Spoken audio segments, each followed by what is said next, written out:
Bonjour à tous, je suis ravi de vous retrouver sur cette nouvelle série de vidéos cathématiques qui va être consacrée au sacrement. Cette première vidéo va nous servir à planter le décor, à poser la définition de ce qu'est un sacrement.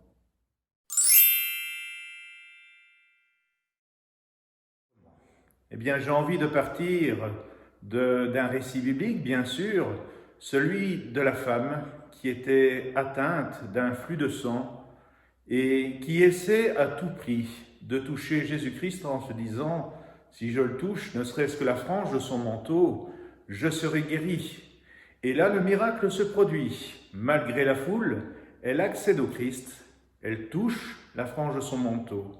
Et le Christ lui dit « Mais qui m'a touché ?» Après avoir été un peu gênée, un peu embêtée, la femme avoue que c'est elle qui l'a touché. Effectivement, les personnes qui étaient atteintes d'un flux de sang étaient accusées d'impureté. Ainsi, donc, le Christ lui dira après « Va en paix, ta foi t'a sauvé ». Cette force de salut sort de Jésus pour venir guérir cette femme dans son corps, dans son cœur, et lui apporter la paix comme il l'a souhaité.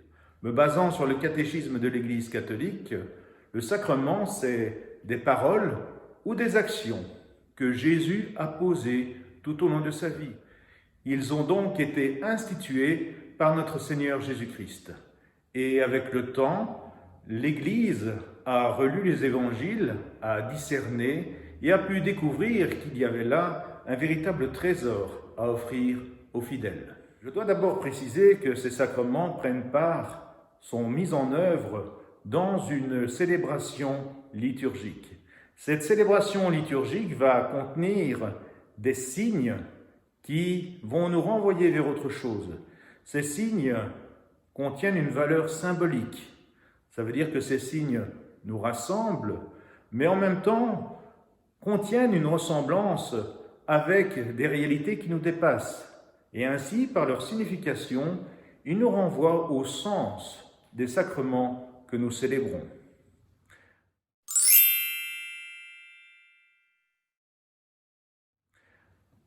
Alors les sacrements, il y en a 7. 7 donc qui ont été reconnus comme étant de grande valeur par l'Église. Et ils sont regroupés en 3 groupes. Le premier groupe, c'est donc le groupe de l'initiation chrétienne. Dans l'initiation chrétienne, nous retrouvons le baptême, la confirmation et la première des Eucharisties. En effet, ces sacrements, qui sont dits sacrements de l'initiation chrétienne, vont poser les fondements de la base de la vie du baptisé. Par là, il entre dans la vie chrétienne, il devient chrétien, il devient disciple du Christ et progressivement est formé, équipé pour la mission. On pourrait dire que ces sacrements d'initiation chrétienne contiennent une ressemblance avec la vie naturelle, la vie biologique que nous vivons tous.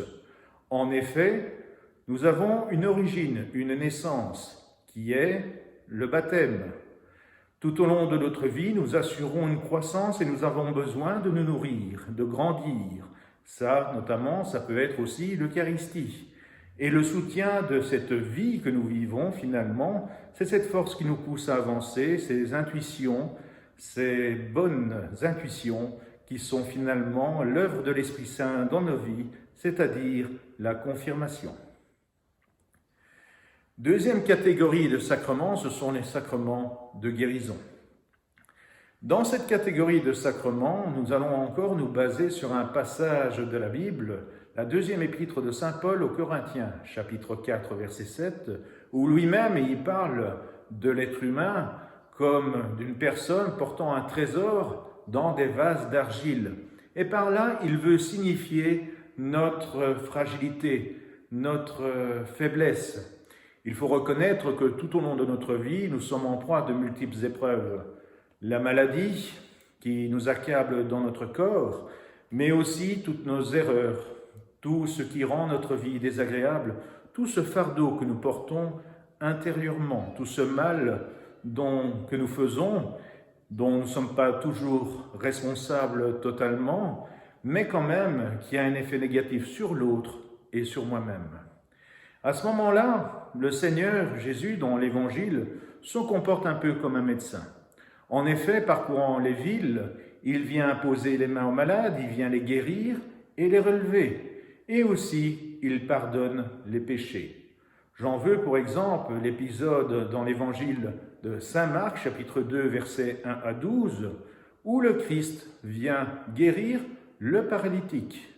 Non seulement il le guérit physiquement, et il vient lui dire que ses péchés sont pardonnés. Dans ces sacrements de guérison, donc vous l'aurez compris, nous avons deux sacrements, le sacrement des malades et le sacrement de pénitence, de miséricorde, j'aime dire aussi. Ce sont les sacrements qui sont utiles pour relever le chrétien dans les difficultés et les souffrances de sa vie. Troisième catégorie de sacrements, ce sont les sacrements qui sont au service de la communion. La communion, c'est-à-dire l'unité de la communauté et donc sa croissance. Ces sacrements sont fondamentalement orientés vers le service des autres. Ils confèrent à certains chrétiens qui en ressentent l'appel à une mission très particulière dans leur Église.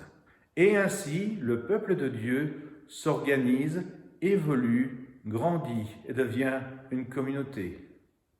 Il y a bien sûr une vocation commune à tous les disciples du Christ. C'est une vocation à la sainteté. Et avant tout, ces sacrements de la communion sont ordonnés dans des états de vie à évoluer vers la sainteté. Et parmi ces sacrements, il y a le sacrement de l'ordre et le sacrement du mariage.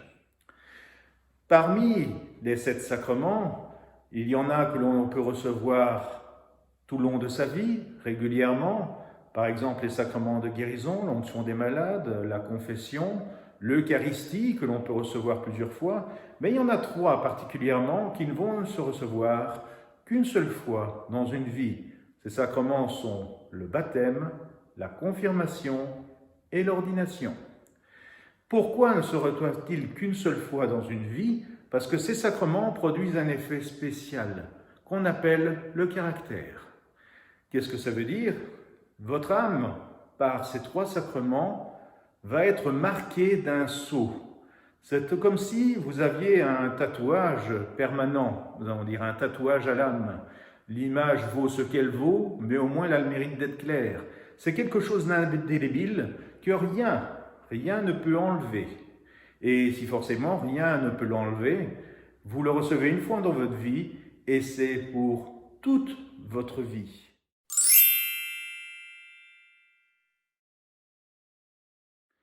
La confusion aussi au niveau des sacrements peut être faite avec ce qu'on appelle les sacramentaux. Alors les sacramentaux, nous sommes également dans des signes sacrés par lesquels, selon certaines ressemblances, ils imitent les sacrements et ont aussi des effets spirituels, des grâces. Alors il faut éviter surtout quelque chose, d'une dérive qui est très fréquente, c'est de confondre finalement les sacramentaux et d'en faire un signe magique, c'est-à-dire un peu une superstition.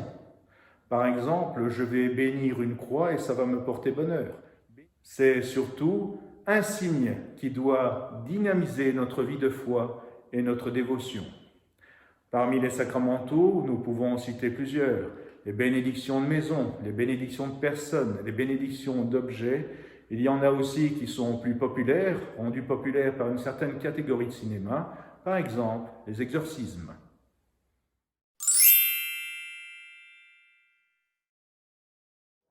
Il faut aussi souligner que si les sacrements provoquent notre foi, les sacrements donneront peu d'effet si la personne le reçoit comme une superstition. Il faut que ces sacrements soient reçus avec foi et c'est avec cette foi que le sacrement donne toute sa mesure, même si tout sacrement reçu reste efficace.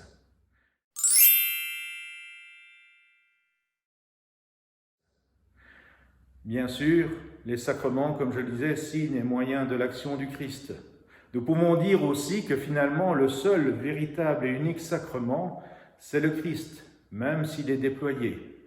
Dans ce sens, frères et sœurs, nous tous, que nous soyons baptisés, non baptisés ou dans d'autres situations de vie, nous pouvons être sacrement du Christ, c'est-à-dire signe et moyen de son action dans le monde.